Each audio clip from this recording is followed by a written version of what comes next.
सुप्रभातम, नमस्कारः, स्वागतम अत्र भवतां सर्वेषां संस्कृत व्याकरण पाठने।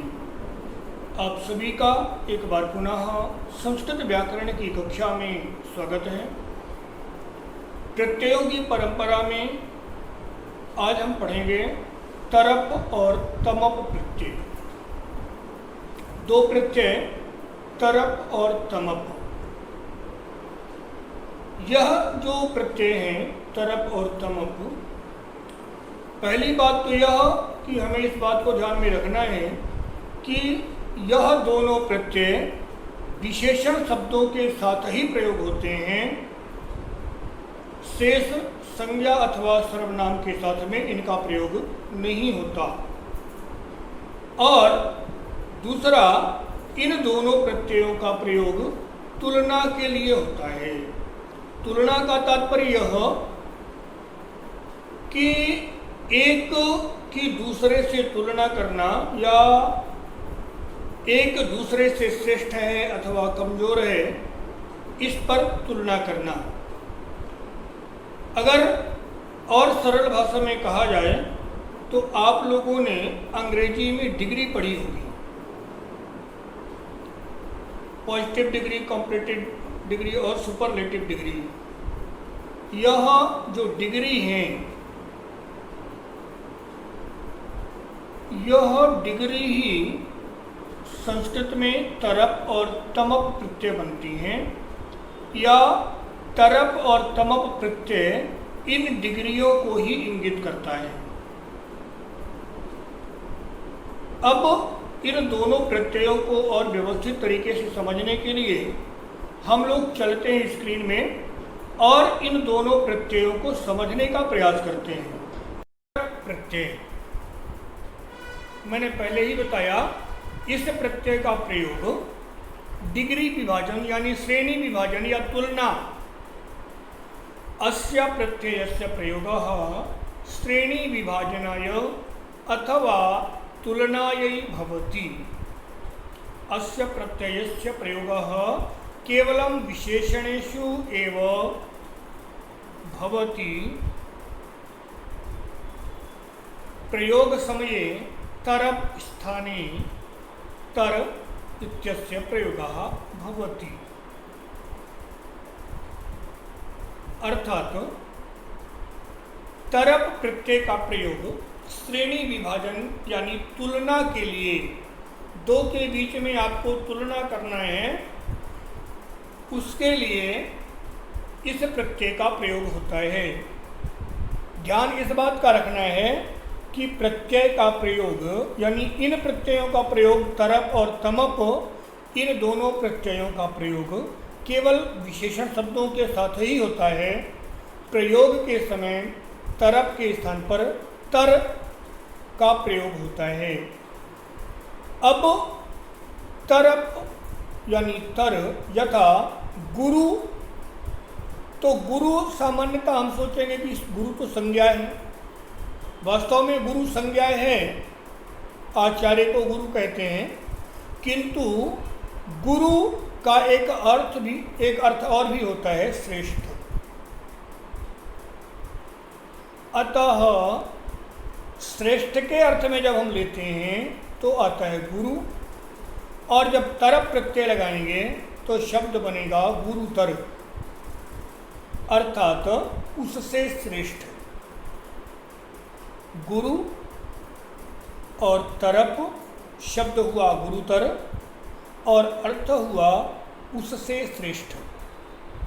इसी प्रकार से लघु यानी छोटा और तरप प्रत्यय लगा, शब्द बना लघुतर, और लघुतर बनने के बाद अर्थ हुआ उससे छोटा। पुनः श्रेष्ठ और तरप, श्रेष्ठतर। इसी प्रकार से निर्धन गरीब और तर,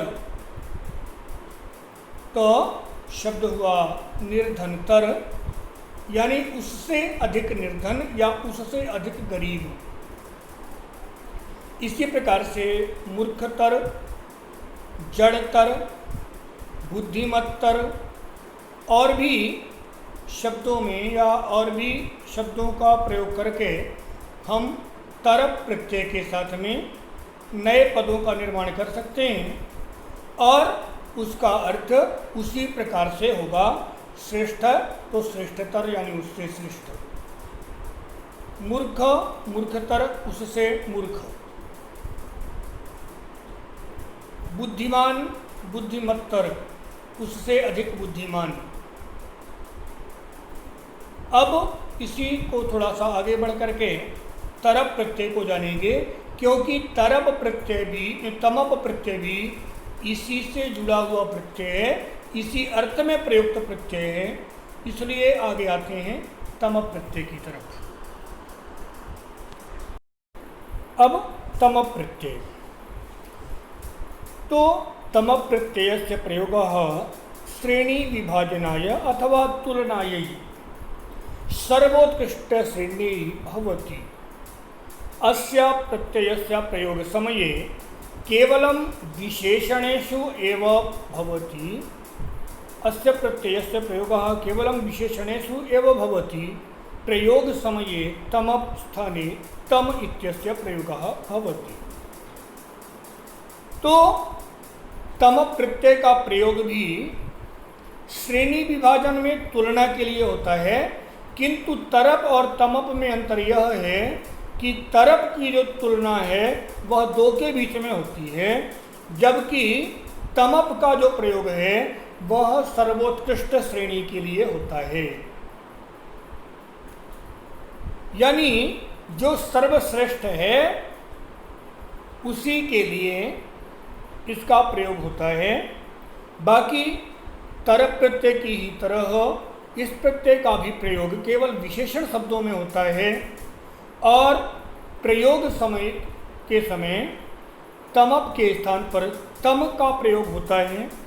उदाहरणार्थ गुरु और तमप, तो गुरु और तमप में हम जब प्रयोग करेंगे शब्द बनेगा गुरुतम।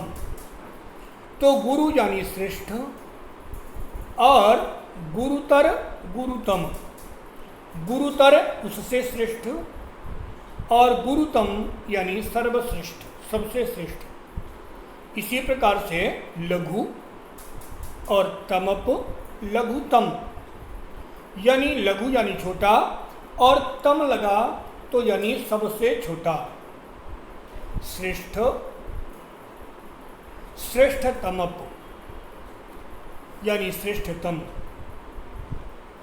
तो श्रेष्ठतम सबसे श्रेष्ठ। इसी प्रकार से निर्धन और तरप लिखा है, वास्तव में यह तमप है, तो शब्द बनेगा निर्धनतम।